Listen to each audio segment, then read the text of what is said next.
cheer for your Sydney Swans. Cheer, cheer the red and the white, honour the name by day and by night. Welcome back to A Bevy of Bloods, a fan podcast of the Sydney Swans Football Club. So to all you loyal Swans out there, you just can't get enough of the red and the white. Fluff up your tail feathers and settle in for a potentially biased yarn about all things to do with our beloved Bloods.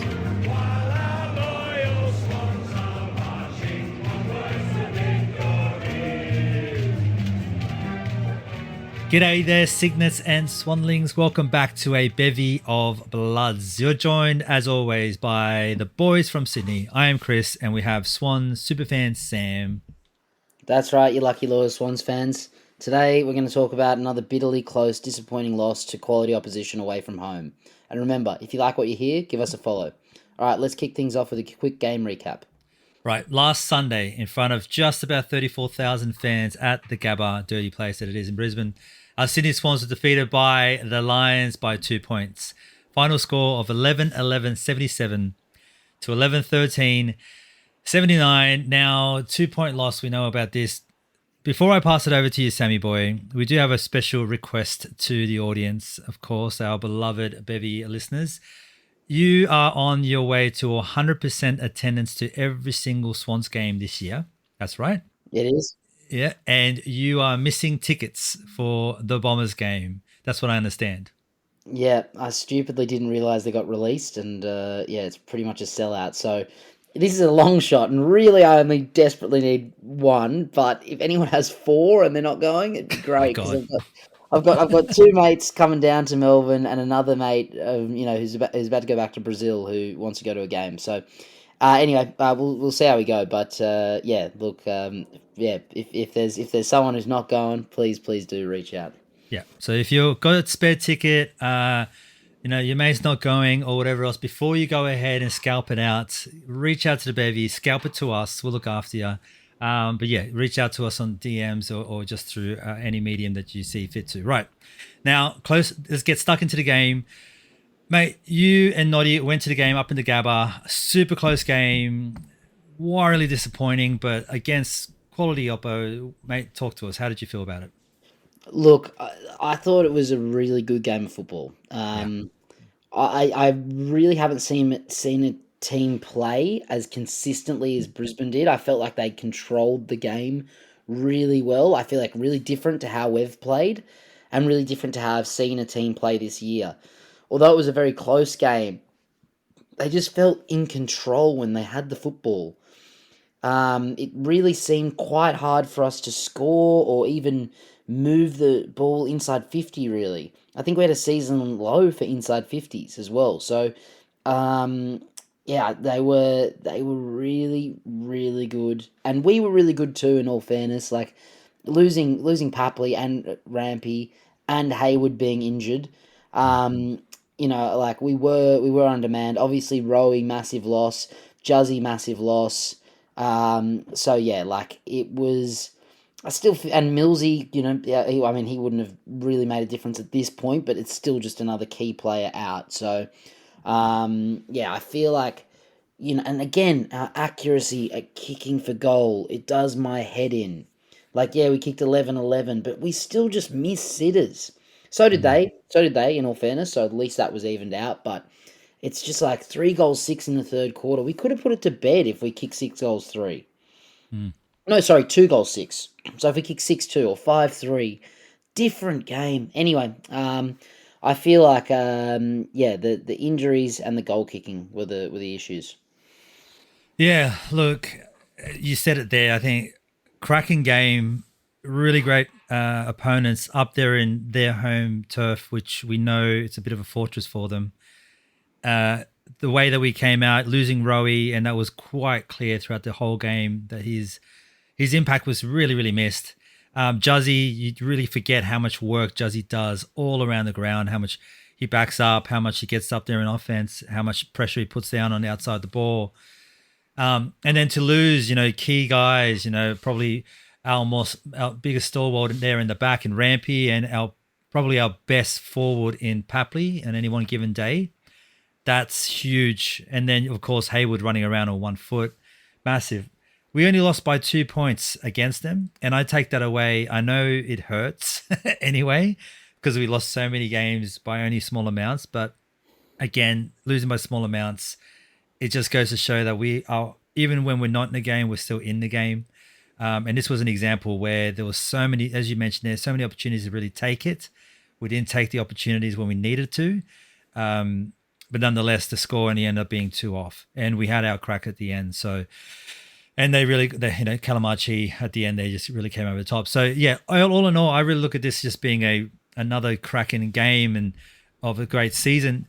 It does start the, what do you call it? The alarm bells start ringing, right? So if you're missing Rowie, he's suspected to come back in. Rampy's 2 weeks away, perhaps. Papley's about 6. There's a test, I think, for Rowie. So we all are a little bit concerned that injuries at this time of year is really going to hurt us. How do you feel about that? Yes, with a bit of an asterisk. I don't know. I feel like we do have really good depth. Like Corey Warner came in, played a really good game. He did, Sam yeah. Wicks has been pretty serviceable all year, and he's quite unlucky to be out of the team. You know, we can get Millsy back, and he is going to come back to form. I thought he played really well, given he hadn't played footy all season against North. Like I didn't feel like he missed a beat or he was slow. So like, yes, of course the injuries are not good. Papley's a big loss. Rowie and Juzzy clearly big losses. And then Rampy, Francis, geez. Like Rampy going out. If we bring Francis back, then that's just a liability. And then Hayward, obviously, Hayward still played a good game. So it is a flag, but in saying that, I think a bigger worry for me is that we've lost all 4 games by under a goal, and we have not won a game by under a goal. That is really worrying for me. Is that mentally, when it gets close, we're not winning it. And we have our chances. We've seen the games. We're not taking those chances. Like not necessarily point to any players, but the chances come and we don't take them, and that's what hurts. It's these long. The momentum when we get it, we've spoken about this heaps of times on this, and really positively on the podcast about when you take the momentum, we get it and we drag it out, and we drag that momentum out as long as we possibly can, and we put on a lot of points on opposition along the way. And I don't think this was any different this week, but coming into that at the end of that, 3/4 of the way through the second quarter, and then we dragged it up and before they came back. But it's just, we'd like to see a bit more consistency or just a better way for us to kind of lock it down. But again, we say this against Lions, who are very, very good, and you got to give it to them. Mate, one moment or one, matchup, Heaney and Neil absolutely bashing each other out of the game altogether with. At halftime, I think, from memory, Neil had 6 touches and Heaney had 9 perhaps. And there was only bugger all tackles between them, and there was just nothing going for either of those players, and just both teams really missed it. But that just goes to show how hard these teams were getting at it. That we were absolutely breaking down their best player, on his way to a Brownlow, thanks for nothing MRO, and Heaney, of course, who's favourite for Brownlow up until a couple of weeks ago. So it's all really happening. So a really cracking game between those two. Yeah, what's weird as well? Josh Dunkley only had 15. Yeah. So the mids did, and Chad had 20. So like the mids didn't fire, except I guess probably well, Chad's the cream as well. But I mean the inside-outside players like McCluggage, obvious 3 Brownlow votes this game, and Errol were the 2 standout mids that in this game. But outside of that, like it sort of seemed like a bit of a neutralized like mode in the middle, which is a bit strange. Obviously, Grundy got beaten too, I would say, by Oscar McInerney. But yeah, and on the Heaney thing too, I think he's got to fucking appeal that. I think the Swans have got to go and appeal it again somehow, take it to a higher court. The more things I see that happen this season, and Heaney gets suspended for that, it's just disgusting. Talking about it just pisses me off actually. So let's move on. But Yeah, please, because another actor that has way more potential to cause danger is what happened with the tunneling. let's talk about that. Clearly, Hipwood clearly tunneled and meant it. You can see his body action, the way he ran his bum straight into it. Bloody lizard landed on his head, and they played on. They got a goal out of the back of it. That was the game it could have been. So, and you know what? Hipwood just gets a fine for that effort. No free kick, nothing. Like, just gross, right? And then what happens to Heaney? Heaney's just literally just trying to push his man out. Done. Oh mate. Oh, okay. Anyway, let's move on. But yeah, that was like the most obvious free kick ever. But anyway, one thing I do want to comment actually, and Noddy and probably Alex as well would agree with this. The atmosphere at the Gabba, far out. They've got that sorted. Like, Yeah. they don't cheer as much as us, but the way that they do their post goal, like consistent songs, and just they've just got it going. It was it was good. Obviously, it's not a big enough ground, and it's crazy that the Queensland government aren't building something bigger for the Olympics and for the future. But anyway, not what we're here to talk about. That's another podcast we got about state politics. Yeah, that's later. Yeah. Oh, don't get me on there. But look, it was really cool. It was a really good quality game as well. It's just a shame that we're on the wrong side of it. But Brisbane did come home in that last quarter like a steam train, and they had more opportunities that they didn't take as well. So I think we really didn't fire that many shots in the last. They kicked 4 goals 6 to our 2 goals 1. And Archie could have run it in at the end and hit the post and 40 out on an angle. Bizarre option. Yeah, you got to make it look good though. Yeah, but what happened there was gram. it was McCartan and was it Blakey or was it maybe it was Ollie? I can't remember. They took each other out, and I don't know. Anyway, but it was still a tough loss. It started off a bit weird, because like you had Danaher kicking, was it 3-1 in that first quarter, and with that, like a couple of times he was just loose, and you're like, what is going on? Like we have the stingiest backline going around, and for whatever reason, he just got absolutely loose. I'm not sure whether Rampy was meant to be on him and Rampy was feeling it. I don't think it was. I thought it was McCartan that was sitting on him, but it was just that was concerning. Backline for 3 quarters of a game, not the first quarter.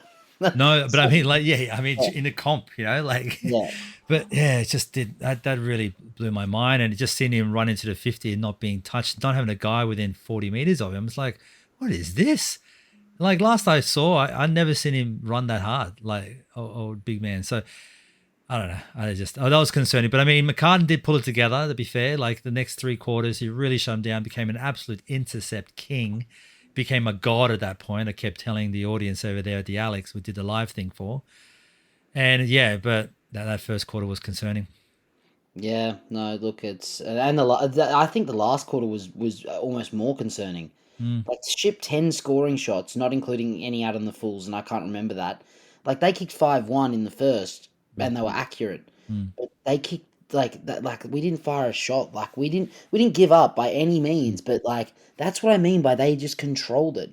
But in saying that, positives to take out of this, we kept them to 2 goals 6 over the second and third quarters. So away from at the Gabatoir, which is a fortress, against a team that are in extremely good form, red hot form. Yeah, like that is a positive to take out of it. Undermanned and undergunned as well for parts of that. So yeah. And a quick shout out to our man Cunners doing another job in Charlie Cameron. First game back as well. 200 games. Well done, Harry Cunningham. Massive. I mean, we'll talk about the other brilliant man that's we've been Swans fans, and the Bevy absolutely adores in a moment for his retirement call. But Cunners, 200 games for what he's done, and shutting down Cameron was just superb. And having Cameron's number in his entire career, like since he's been like sitting on him, so that's been awesome. One thing that I wanted to point out, James Jordan's job, I kind of looked to me that he got flipped around to different people, initially looked like he was on Zorko, and Zorko kind of just out-muscled him. To me, that's what it looked like anyway. I wasn't at the game, so I couldn't. It's hard for us not to. It's hard to see the taggers when they're not, on the telly. But it looked like he just didn't stick on Zorko, like he just wasn't going to work. Either Zorko's too tough or he's just a bit smarter or whatever it was. It just didn't work for him. So looking for JJ to kind of turn it up and start being that padlock man all over again for next week. But yeah, a blip in the radar for him. Mate, anything else that you saw? I really Parker. did like Woody. Oh, Luke Parker. I never want to see him out of the team again. Yeah. He's just such a presence. Yeah. You know, like that goal he kicked in the first. Was it the first or the second he kicked the goal? Second quarter was part of the five. And he was just, I don't know, just his presence, his aura. He's just an awesome footballer, and I don't ever want to see him out of the team again. I can't believe he was left out when he was. He's just such a legend. Yeah, I know. If he just came in red hot. I mean, I love to see it, and we need him. Like, oh my goodness, imagine we didn't have Parker coming back. Like, we really need him at this point, and we need Mills to come back in and do his job. Yeah, so there's a fair few things. The back line, mate. Let's just a quick one on there. So the back line, you're going to be missing Rampy for a couple of weeks. I know the first thing you mentioned there was Francis probably comes in. You'd imagine maybe. But do we know if like Arnold or so are like knocking on the door at this point to try to have a crack at it as well? Like we actually, as it turns out, Sammy Reed was being lined up to come back into the team before he did his hammy, which is a real shame for a bunch of reasons. That would have been crazy good. Oh my goodness. Anyway, but yeah, so that back line is going to need some help. And I just remind everyone again, Cunners, Lloydie, Foxy, Rampy, 31, 31, 31, and 34. They are aging, and we need to start. We're obviously not going to spend our time doing it this year, but they're going to have to go hard in that draft and hard in trading for some backline help because some of those guys are getting older. So as amazing as they are and as stingy as they are and the best backline going around, we just need to find a way to get around it. So that's for that one. Yeah, and I guess another thing as well is what could happen in this in the game coming up is they've got Jamara who's taller than he looks. They've got Norton who's somehow actually a centimetre shorter than Jamara, which I'm shocked by, and Darcy up front, which is just like danger written everywhere. Then down back, Rory Lobbs had the career revival turnaround. What? He's hilarious. Whenever he's like at the absolute dumps, he just does something, and then all of a sudden he'll get himself another 3-year contract for like a fourth team or whatever now. So, and then they're gonna have Buku Karmas as well. Like he's sort of like a mid-sized back, but I think just has that agility and that speed and just that point of difference in a sense. I think he's still tallish, but so that's worrying for our defense and our attack in terms of the key positions, and Timmy English as well in the ruck. So and then they're just stacked. How they still have Luke Beveridge as a coach when they're performing so mediocrely with that list is beyond me. But they are. They're a stacked team, and I'm really worried because they played so well against us until Ed Richards got concussed.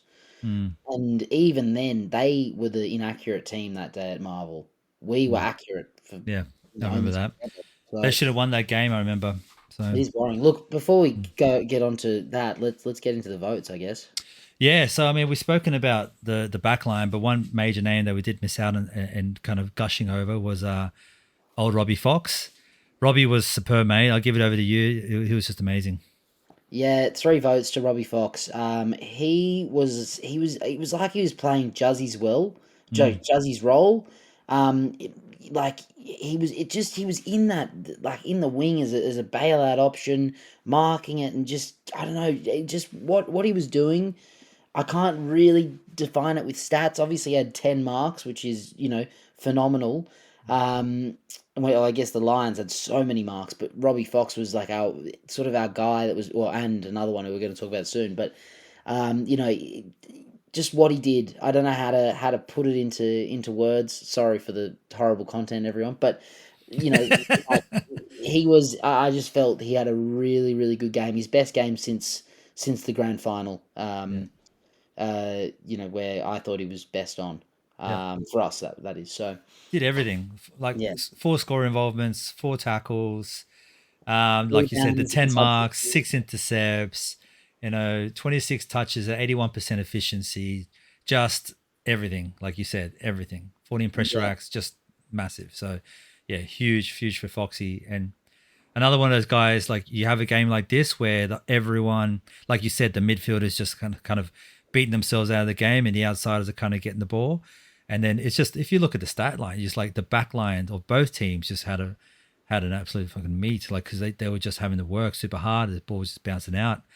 And yeah, Robbie's just huge guy. I yeah. I don't can't even get think enough he of was him. out of the back line this week, though. I think he was wing. I Yeah, don't know. exactly. But Like, he's just so obviously, he was natural. down back at times, but Yeah. yeah, Mate, 2 points to Errol. Yeah, just I think he just just did a whole lot of things all around the ground, mate. Pass over to you again. yeah. Look, I think when we're at our best, he had 100% disposal efficiency, and when we're at our worst, he had 33% from 6 disposals and 43% from 7. So it really shows that when we're at our best, and also Chad had 8 touches compared to 3, 5, and 4 or something. So when Errol and Chad are firing, like that's when we're going well, and when they're not, which has happened unfortunately a bit too much the last 4 weeks, it's dangerous. But yeah, Errol in the second quarter, and I guess the third quarter as well, when we're able to keep Brisbane down, Mm. he had such an impact there.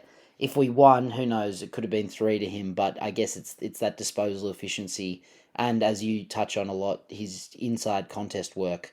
Yeah. For all his CBAs, he only had 2 clearances, so that's why we gave Foxy the 3. Just for some context, but one shout out I want to give as well. Interchange moment of history was Errol's goal.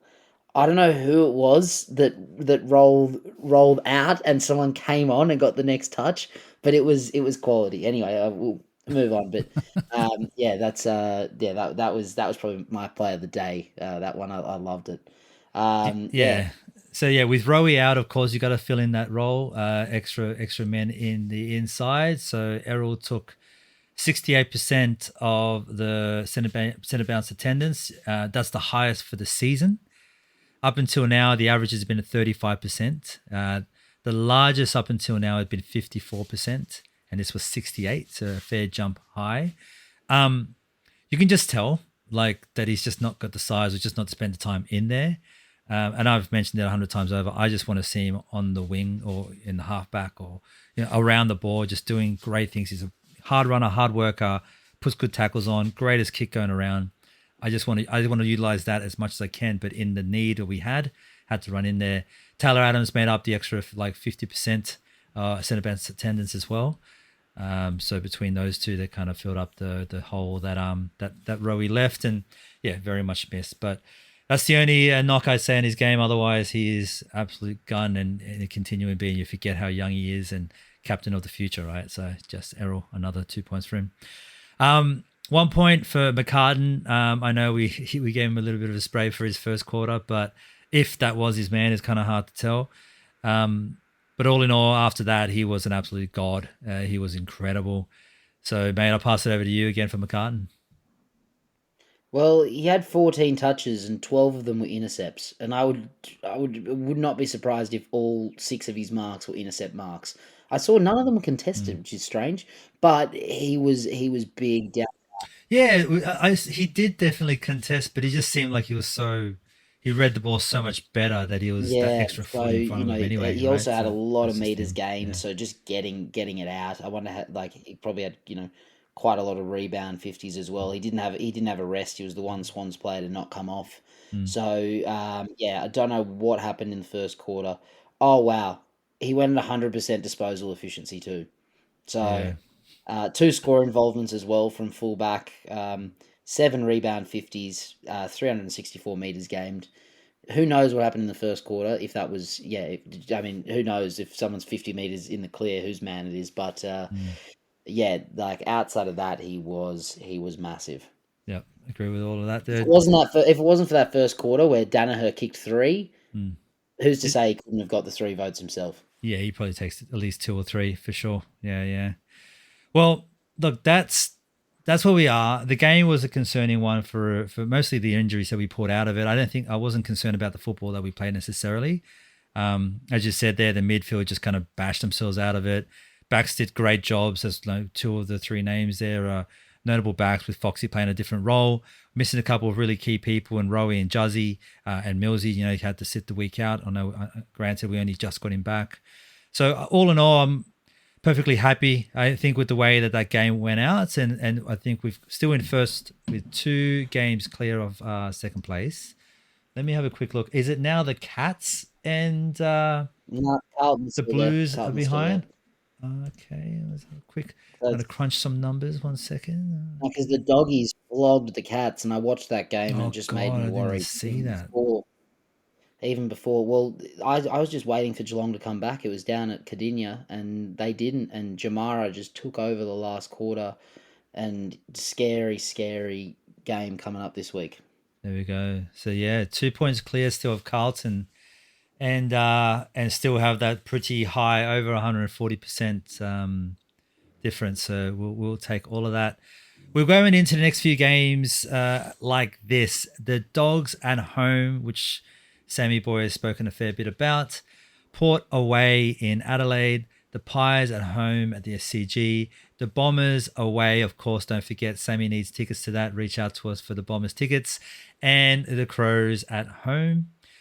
Like, of those games, you just imagine we just need to win the 3 of the Yeah. 5 to get ourselves solidified in the top for first place. And you just have to say probably 2 to 3, depending on results, to come in top 2, which is really the key here. What do you think, mate? What's going on in the next 5 games to end up the season? Very, very worried, to be honest. Mm. Like, as I was saying when we're on that, hot run, are we peaking too early? And given the last month, it's starting to look that way a little bit, unfortunately. Thing is that the Dogs, like, they are, like, when they're on, they are so on. Like, and they're coming in off 2 ripping wins against 2 quality oppositions in Carlton and Geelong, who both entrenched themselves in the top 8. Mhm. So let's see what happens there. But even moving on from that, Port Adelaide, they are our bogey team. Yeah.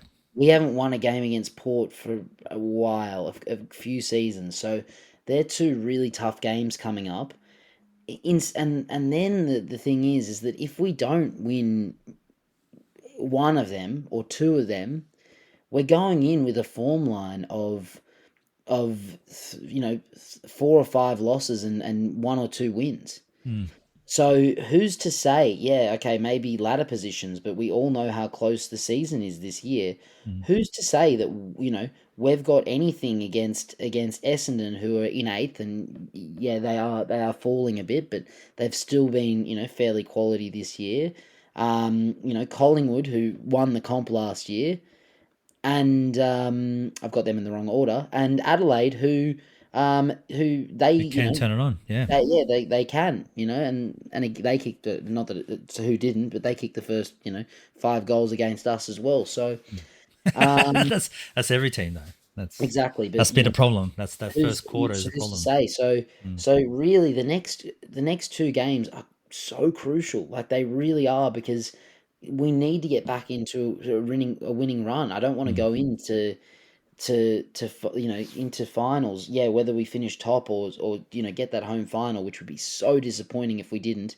Mm. But like, going in, I want to go in form, and if we go in losing, like, what, 3, 5. If we go in losing 6 of our last 9, or 5 of our last 9, it's not good.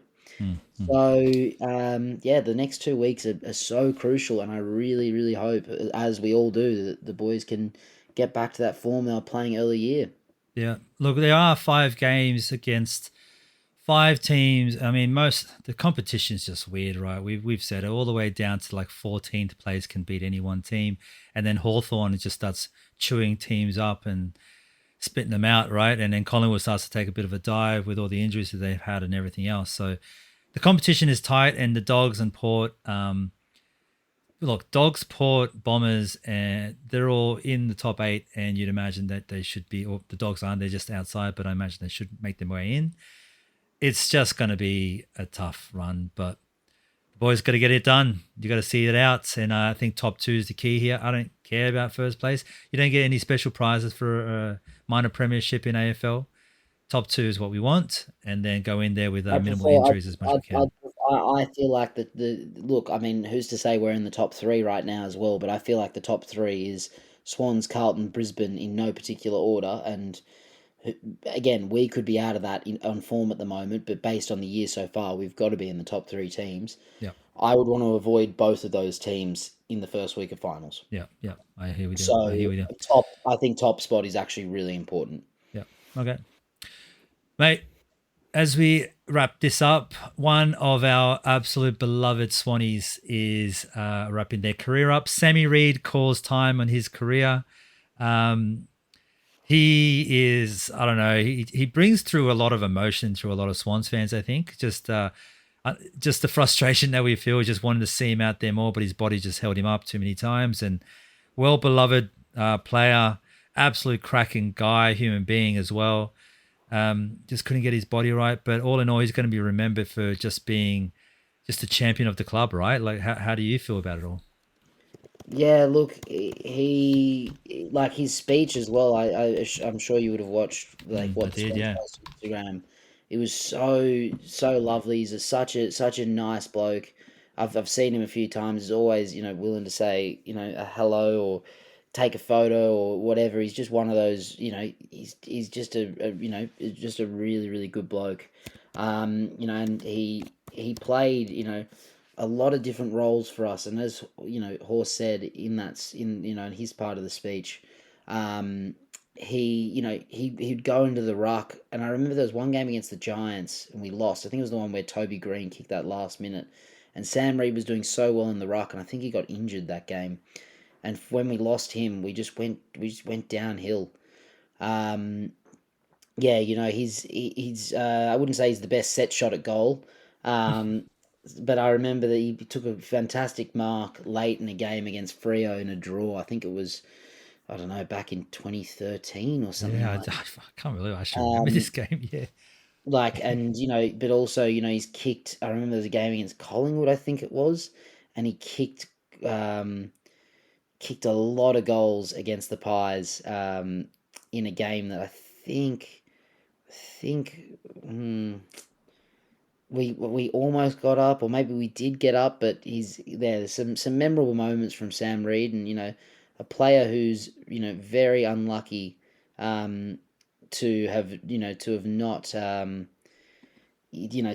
played 250 games. He's only played 181 games, but he was he's been around, and he's been a bit of a legend and a flag player. So. It's a shame to see him go out like that. It would have been so good for him to come in and play in defence, not his natural position, but to come in and come back for Rampy, for a couple of weeks, and who knows what could happen. But yeah, it's a big shame.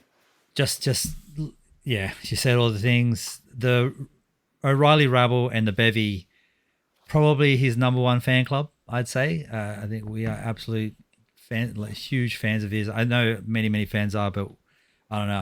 I can't imagine any other group of friends getting around him as much as we do. I think we just adore him. So to hear him call time, it made sense, and we kind of saw it coming, but we were hoping to get one more piece of Sammy Reid out before it all finished up this year, but unfortunately not. So good on you, Sammy. Much loved. Loved you so much.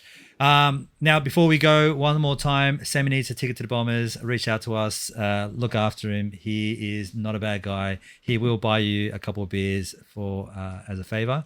I'm assuming that's I'll okay. pay for the tickets. Like I don't mind that. Like it's Oh yeah, but and beers to go on top of as the. sure. Yeah. If you someone go. can get me 4 tickets, I'll buy the moon. Oh, Jesus, that's not cost Maybe not the effective. moon, but Yeah. yeah. Look, let's see. One more thing as well. Shout out to whoever recognised me at the GABBA and caught me completely off guard. Yeah. Yeah, that was funny. But yeah, no, that's it for today. There you go. Well, yep, that does bring us to the end of the episode. So thank you for listening all the way to the end. If you made it this far, we must have done something good. So please reach out, follow us on your social media of choice, wherever that is. And don't forget, Sammy needs tickets. So we'll get to that anyway. Make sure to keep an eye out for more content during the week, the weekly announcement, the game day stuff, everything else we post. And your halftime thing. There's a worst. Anyway, what's wrong with us? I don't know. We'll see you at the O'Reilly stand on Sunday for this game against the Doggies. But until then, up the Bloods. And Kanye Swannies. Useless. Bro, that was so